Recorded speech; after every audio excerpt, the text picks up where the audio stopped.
A fantastic guest with us today. A lady that started from a 9 to 5 and became a realtor. Kiana, welcome. Thank you so much for having me. I'm honored. Thank you so much for being here with us. Looking great today. Thank you. So are you. Yeah, thank you so much. So like I just introduced the topic. So you shifted from a 9 to 5 job into becoming a realtor. Yes. Commission only. I know. You know what I like mean? I was on salary and I went from commission. It was a huge. How did that feel? It was great. I knew it needed to happen. It was just like I was working like 9 to 5 and I just mentally, emotionally, I just wasn't in the best space.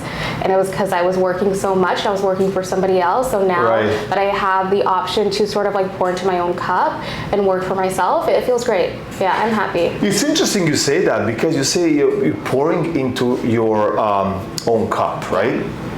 Because most of the time, working for someone else, right? Like, you know, working 9 to 5. It has its own challenges, right? Yeah. Like, I mean, like you still have to be dedicated. Yeah. You still have to be on time. Yeah. You like they're giving you a salary which usually could be always higher, or you know what I mean? Yeah, right? Yeah. They demand certain things, Yeah. and it feels like you never have your own dream or your own path. Like it's always somebody else's path. Yeah. Right?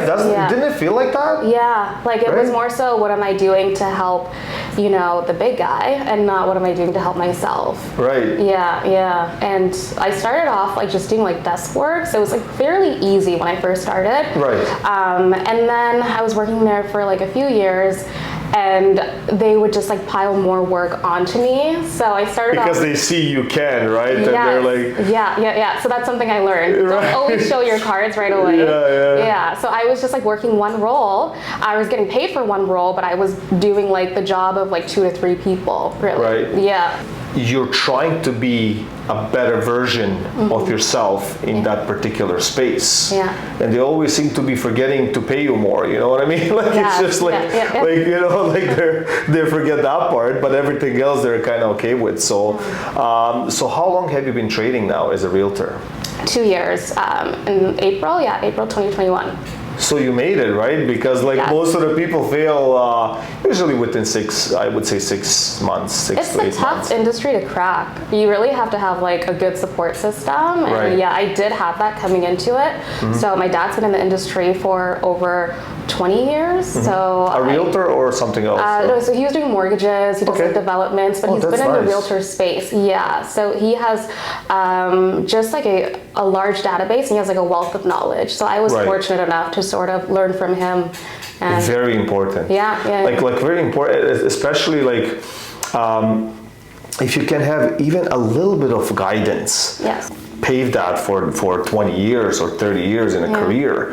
Like they can tell you what to do, what not to do, what to look for, what not to look for, right? But so coming from 9 to 5, becoming a full-time realtor, I mean, we're only commission based, 100%, like sweat equity all day long, right? So how did you manage that? Like, I mean, like I'm sure, you know, in your head, you're like, what's going on? Well, so I quit my 9 to 5, and I just got into real estate right away. So I wasn't happy doing what I was doing. Obviously, Yeah. So I had this like hunger because I had no other option. I didn't really have like a backup. I quit my job, got into real estate. Yeah, so I was just like hungry for it. And then also, like I said, with my dad, he introduced me to a lot of people. I got to work with his database and sort of like learn from that. And I think, having the right mentor is important when you first start out. Absolutely. Yeah. That can really 100% agree. It can make or break your career, right? 100%. Yeah. So just making sure that I'm surrounded by people that I can genuinely learn from, and people that want the best from me as well.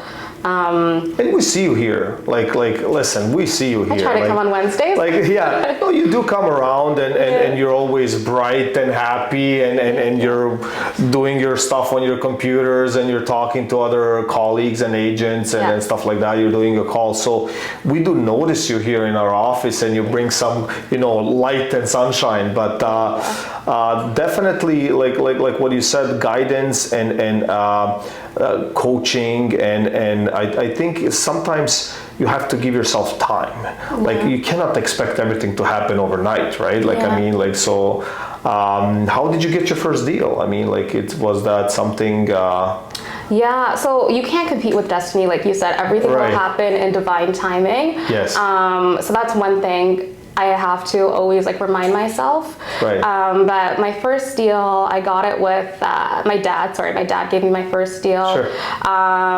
It was it wasn't as easy. Like, I don't know what I was expecting, but I wasn't expecting that. Right. Yeah. So I was working with first-time home buyers.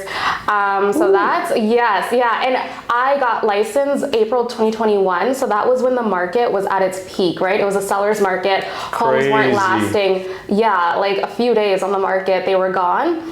And I had the co-op agent that I was dealing with at the time. He wasn't the nicest. He probably could tell that, I think I messed up on one transaction. So I felt like a fish out of water, and I had so much self-doubt. I was like, I don't know if I can do this. Like, did I make a mistake? Should I go back to my old job? And second guessing. You're second guessing yourself. I was second guessing myself a lot. Yeah. But then, like I said, my dad had sort of given me, that was like his contact, and he sort of walked me through it. Guided you through.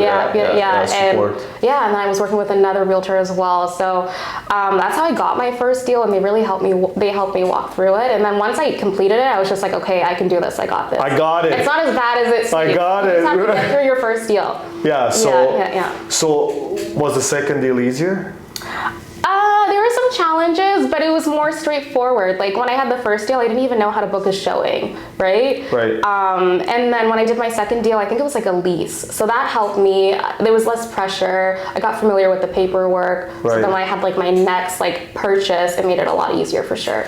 No, but look, I've been in the business for 10 years plus, and did X transactions, whatever, but every deal is unique. Yeah.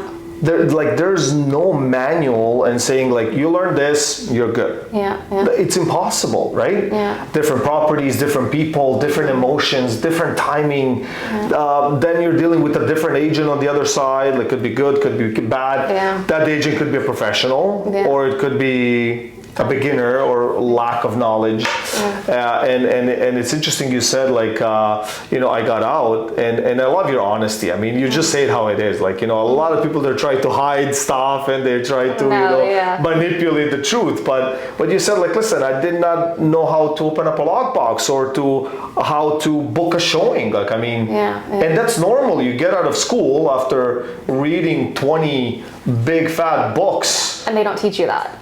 Knowing nothing. No, you learn as you go. And I'm finding even now, I've only been in it for 2 years. I'm fairly new, but I'm still learning every week. We are all learning. Are you kidding me? All of us. Yeah. You go to different boards and stuff like that. You're like, oh, this lockbox is a Bluetooth operated, and you have to be a part of this, and you have to download an app, and I found that out a few years ago. There's always new data and new system, new clauses, basically the new operations manual changes every once in a while, and then they change particular words. Okay. How long have you been in the industry, sir? I think now I'm close to 12. Wow, so you've seen it all. You've been through the changes. It is funny. When I started, it's funny. I started doing that, and we it was fax machines. Right. Somebody was telling me that, and you would actually have to go to the house too sometimes to present the offer. I'm telling you that. Yeah, So it's you're sending the offer by fax, and you have 40 of these pages, the schedules and all of that stuff, and you're hello, call it dial-up, and then you're waiting, you're hoping like, is this guy gonna call me? Yeah. And then nobody calls you, and then you're sitting there by the fax machine, usually in a corner of a brokerage, hoping that they'll, oh yeah, my brokerage received it. Like it's like the process is unbelievable, right? Then we had to. I went through the stage where we had to like obviously sign the documents in person. So you have one guy in Mississauga, and then the other, owner is in Vaughan, and then the third one is in Niagara Falls. Yeah. Guess who is driving? You are. Yeah. Yes. So we were driving, trying to, sign a document, and hoping that it gets accepted too. Right? Well, one change, you gotta do the round again, right? Yeah. So we had a lot of coffees, like in that period of time. How about we meet for a coffee, right? Yeah. So then we went through changes with DocuSign, and then people don't know how to sign it. Like, oh, it's like easy, old school, yeah. Old school, like you just send it in, and they don't know how to do it. Then we went through. There's so many things we went through, right? But I like every change is difficult. Like I don't like it. I like the old way better. Yeah. But after a while, you get used to the new way, and you just realize it's like it's for the better. It makes it's your for the life better. easier. Like, you know what I mean? Like it's. I remember it was a big problem back in the day when the websites started to come out like with data, like like third-party websites aside MLS. Oh, okay. And people are like, oh, we're gonna be out of job. We're gonna like. No, we're not. Yeah, you just adjust. You just adjust because our clients are looking at that data online because the technology is getting better and they're getting back to us.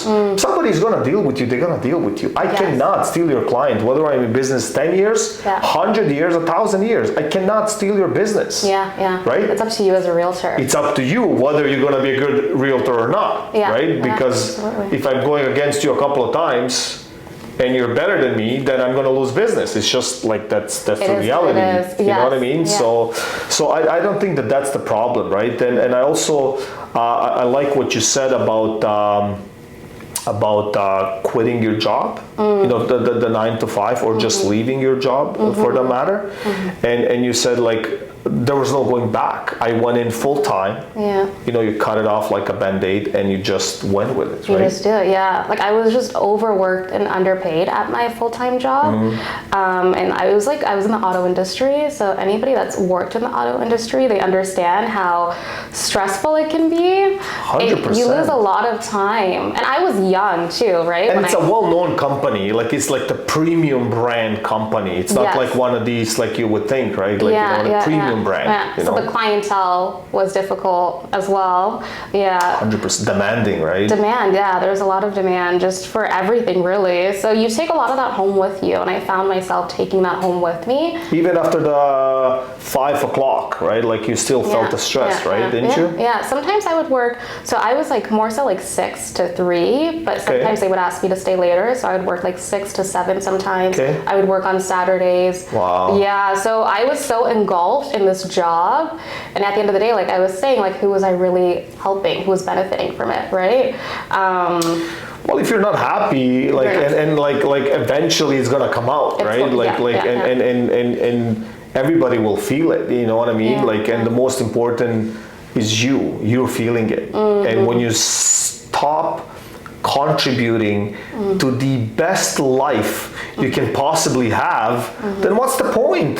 What is the point of all? Who cares about money? Who cares about everything if you don't feel it? Yeah. Right? Yeah. There are a lot of people that walk around, they're successful, they make a lot of money, especially in our business. Yes. But like outward, there's like a lot of outerwear abundance, but like inside, there's a lot of poverty. There's a lot of souls that are empty. It's like, yeah, I see that a lot. It doesn't even matter the industry. So who are you doing it for? So interesting you say that, because like even here, like us that have been, in the industry for a long time, I'm sure your father as well, like he knows that, and it's hard to balance your life, family, free time, hobby time, business time. You don't call all the time, 24/7, right? But and we try to get together once in a while, like us, like colleagues, and just vent it out. Like it's not necessarily talking bad about clients or talking about how can we make it better. Like what did you do to make it better? What happened? Like, can you help me, right? Because like I had challenges myself, and I said like, look, I have to decide, and I decided I'm taking my kids to school or I'm picking them up. So once a day, they will see their dad. Nice. That's it. Doesn't matter. $100 million deal or $1 deal. I'm picking you up or I'm dropping you home. Priorities. You know what I mean? Yeah. So it's like if I personally lose my family, so what? So what if I have the money, like, or if I don't have the money, or whatever the case is, a career or not, but if you lose that, what you really want, then what's the purpose of it, right? What is the purpose of it all? Yes. You know what I mean? Like, is that? Yeah. Like, no, you get to true. realize that, right? Yes, So you being stuck in that environment, I'm a little bit shocked and surprised because I obviously know that, and our viewers, we all know that premium brand. Like behind that curtain, it's a different game. You know what I mean? Game. It comes from a place of like lack too. You get stuck because you don't necessarily. There's like this. Is there fear? There's fear. Yes. There's like fear of lack, I guess. So like, if I were to leave, what else is out there for me? It's kind of like a bad relationship. Like, you're in it forever. Yes. And you're like, when is it going to change? Well, it's not changing, okay? No, like, it's like, unless you change, it's not going to change. Yes, that's why you stay in it. It's because of the fear, and because you're working overtime, you're so engulfed in that world that you don't even have the time to think outside of it and what you can become and what you can do and what you can create. So like when you're stuck in it, it's a lot easier, when you're outside of it, to tell somebody, okay, like you should be doing this, you should be doing that. 100%. Yeah, but when you're stuck in it, you don't realize until it's too late sometimes. And then. But it's funny. Like it's funny. Look. Like when it is easy to give advice. Like even if you're stuck in a situation, like you should do this, you should do that, right? But I think it is important to talk to yourself. And square it with yourself, really. Yes. What you are doing. Like you can give advice. Free advice is always good. It's usually not the greatest advice since it's free. But you know what I mean. Like, but when you come home or when you're in a situation when you're really asking yourself these questions, what is it really you want? Because I do know people, they're extremely happy working from 9 to 5. Earning X, knowing what comes in. Having hobbies that accommodates their finances, and they're just in that particular frequency. And they don't mind. And they're happy. They don't mind. It's true. They have a 30, 40-year-old couch, no problem. No problem. They go fishing, no problem. It works. But they just want to be left alone. Like it's like it's almost like going to jail. Like, okay, 5 o'clock, punch out, that's it, I'm going fishing, done, the world ended. Like, what is the purpose of your life? Almost, you know what I mean? Like they're really not giving, like there's no fire, there's no anxiousness of giving towards anyone. It's like, oh, I gotta do my time, and after that, that's it. And then what? Some people are happy with it, and that's great. Some people aren't, but they're just like stuck, and it's maybe they're stuck. It takes a lot of guts. It takes a lot of guts to do what we do. It does. 100% commission. No bonuses. No paychecks. No stimulation. Some people don't even have guidance. It's a lonely industry if you don't have the right guidance or people around you. It's funny you say that because maybe you watched our podcast, because a lot of my guests, like they said, like, listen, it can be a very lonely industry. It's the truth though. Like prior to joining EXP and joining like this group specifically, I didn't really get the chance to experience like the culture that we have here. And thank you. No, this group is different, and it was very lonely for a long time. Like I had people that I can go to, but just to come to the office, like even on a day like today, and like everyone's just so open and friendly, and everyone wants to help each other and see each other succeed. You don't get that a lot. Because I think we all resonate with each other. And having said that, like it's still a competition, like it's still a competitive world. We're still agents and we're still trying to do our best, but most of us, maybe all of us, we're just in that zone where we resonate with each other. I would be happy. Listen, you make $1 million this year, next year, fine. I don't have a problem with that. None of us will. In fact, we will put you on stage and give you a mic and say, go, you know, like just like we want to expose that positive and good energy as much as we can for everyone. That's why I like this group. We collaborate, we don't compete, and we uplift each other. This morning, okay, like I had a text message came in, and she's like, maybe I should come back. She left. You know, she left. And, she left? No, she left the brokerage. Okay. She left somewhere else because she was promised something else. And we're like, okay, we will welcome you with open arms, no problem. When she was leaving, no problem. If we can help you, no problem. But if you're leaving, no problem. No problem. So now, after a couple of months, she's like, I miss it. You know, like there's something missing, and she'll come back. And that's okay. People go, people come back, and they circle around. They have to decide.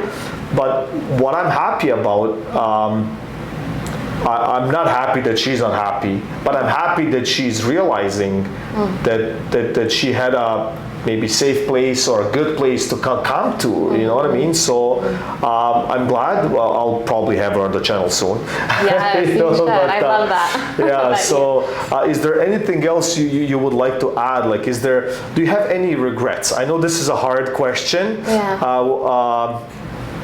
You know, in business, like maybe in my real estate career? Not necessarily real estate. We can talk about that if you like, but like, do you regret not becoming a realtor earlier, sooner, being stuck in that position, or it was just a learning curve for you, like even though you were maybe stuck in that 9 to 5? Yeah, you know what? Like I used to have regret, but like as I was saying before, you can't compete with destiny. Everything will happen when it's meant to happen. That. So I know that I am where I am right now because this is where I need to be. Love it. It wasn't meant for me before, right? So when something's meant for you, it'll find you. And yeah, I try not to live with regret. The only thing I would say, I wish I did ask more questions starting out in my career. Like the fear of like judgment, that's the only thing. I wish I would have let that go sooner.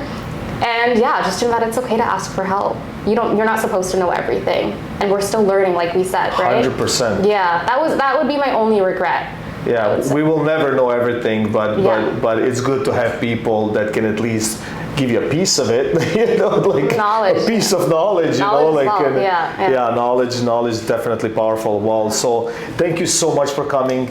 It has been an awesome little 15-20 minutes here with you. So I'm honored and blessed, and I'll see you next time. Bye.